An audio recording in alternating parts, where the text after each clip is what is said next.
En la diversidad celular de los poríferos no encontramos células que transmitan impulsos nerviosos. Se reportan casos del cierre de poros que pudieran considerarse como movimientos limitados en algunas especies.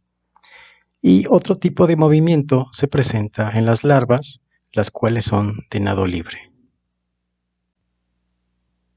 Los animales se mueven por el control del sistema nervioso sobre las contracciones musculares. Los músculos de un animal están asociados a los componentes de su esqueleto, ya sea hidrostático o articulado. Es el control neuronal de las contracciones lo que hace posible toda la gama de tipos de desplazamiento y de reacción conductual animal. Pero vamos más allá. El sistema nervioso tiene una relación indisoluble con los epitelios sensibles a diferentes estímulos. Las conexiones neuronales, ya sea en red o en ramificaciones hacia centrales ganglionares, hacen posible la percepción del entorno en cada individuo. Es el control neuronal de las contracciones lo que hace posible toda la gama de tipos de desplazamiento y de reacción conductual animal. El sistema nervioso es de origen ectodérmico. Su unidad celular es la neurona.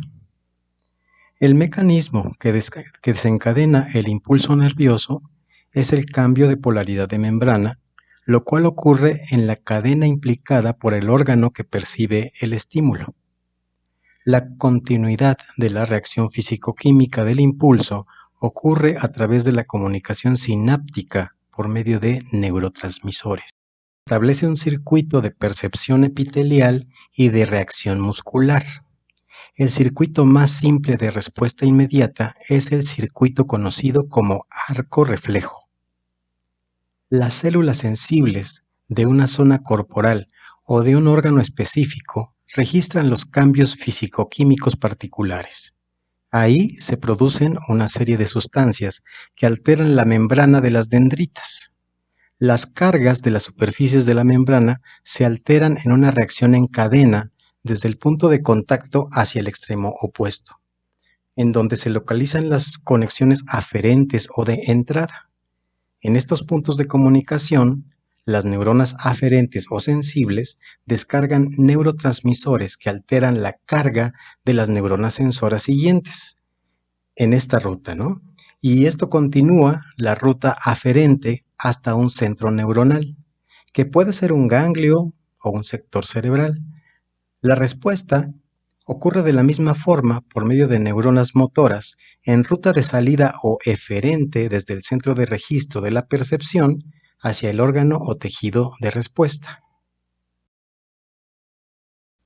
En el esquema, el centro de respuesta es un músculo, pero dependiendo del estímulo captado, la ruta implicará vías distintas. Un hecho interesante es que existe una correspondencia entre el tipo de simetría y la organización del sistema nervioso.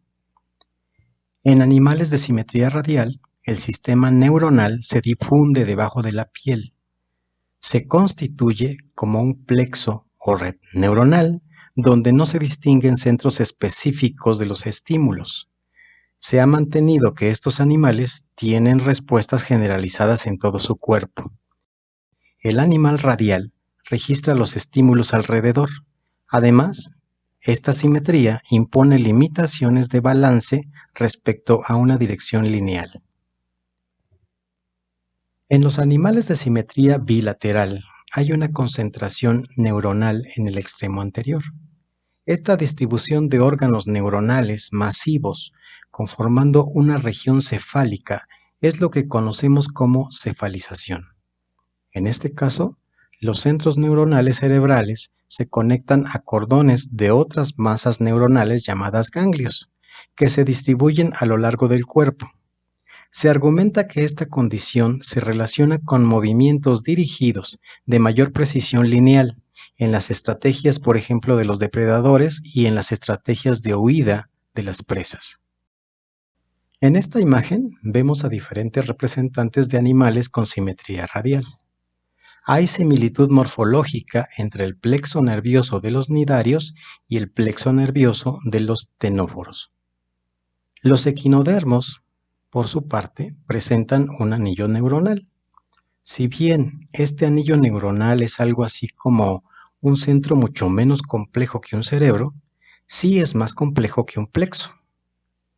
Recordemos que en el desarrollo de los equinodermos, la simetría bilateral de la larva se ve alterada por un proceso posterior de los equinodermos, donde la simetría bilateral de la larva se ve alterada por un proceso posterior de generación de módulos alrededor de un eje. Por eso, en los equinodermos podemos notar elementos de la simetría bilateral con la predominancia de la simetría radial secundaria en los juveniles y los adultos. La simetría de los equinodermos son un claro ejemplo de animales que evolucionaron de un ancestro con una complejidad implicada por la simetría bilateral a un nuevo ancestro que desarrolló simetría radial secundaria. El sistema nervioso central, entonces, coordina la percepción del entorno por medio del registro de las condiciones ambientales. Los centros neuronales más voluminosos del cerebro corresponden a los fotorreceptores y a los quimiorreceptores, que detectan desde intensidades luminosas hasta imágenes. Los órganos quimiorreceptores detectan partículas suspendidas en el agua o en el aire.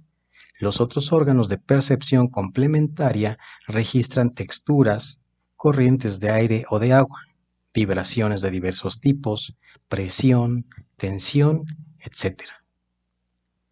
Los cordones ganglionares tienen una función coordinadora del movimiento del cuerpo y de los apéndices.